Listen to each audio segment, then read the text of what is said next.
ஜீவநீரோடை ஊழியங்கள் வழங்கும் இதயத்திற்கு இன்று ஒரு சிந்தனை. இரைச்சல்களின் நடுவில்.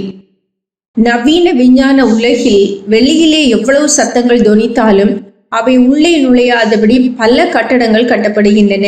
வெளியே எவ்வளவு பேரிரைச்சல்கள் இருந்தாலும் அந்த கட்டடத்திற்குள் அமைதியே நிலவும். அதுபோலவே தேவனுடைய ஐக்கியத்தோடு நாம் வாழும்போது 1000 தான் இரைச்சல்கள் நம்முடைய வாழ்க்கை பகுதிகளில் எழுந்தாலும் நம்முடைய உள்ளத்திற்குள்ள தெய்வீக அமைதி நிலவும். நம்முடைய வாழ்க்கை சூழ்நிலைகளில் சில சத்தங்கள் நம்மை கலங்கடிப்பவை, சில சத்தங்கள் நம்பிக்கை இழக்க வைப்பவை, சில சத்தங்கள் குழப்பமடைய செய்கின்றவை, சில சத்தங்கள் நம்மை சோர்ந்து போக செய்கின்றவை. ஆனால் இந்த எதிர்மாறான சத்தங்கள் தேவ ஆவியானவர் நம்மை நமக்குள் ஆளும்போது நம்மை பாதிப்பதில்லை. அவற்றை அவர் உள்ளே அனுமதிப்பதில்லை.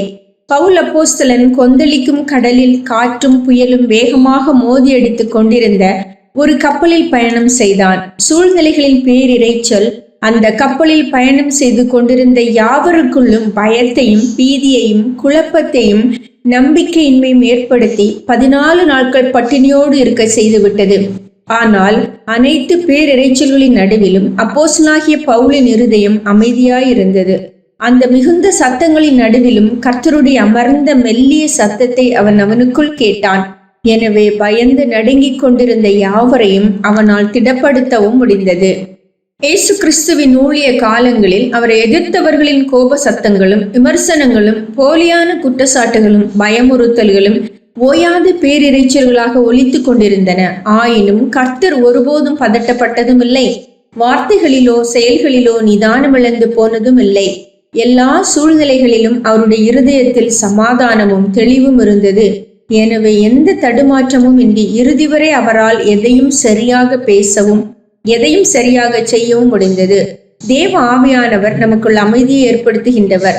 கர்த்தரின் அமர்ந்த மெல்லிய சத்தத்தை நாம் அனுதினமும் ஆத்துமாவில் கேட்க வாஞ்சிக்க வேண்டும். சூழ்நிலைகள் ஏற்படுத்தும் சத்தங்களை நாம் நிறுத்த முடியாது. ஆனால் நாம் தேவ உறவுடன் வாழும்போது அந்த சத்தங்கள் மேற்கொள்ள இயலாமல் தெய்வீக அமைதி நமக்குள் செயல்படும். சிந்தனைக்கு: கவலைகளை கடவுள் சுமக்க விட்டுவிடு, அவருடைய சமாதானம் உன்னை சுமக்க கட்டுப்படு. கவலைகளை கடவுள் சுமக்க விட்டுவிடு, அவருடைய சமாதானம் உன்னை சுமக்க கட்டுப்படு.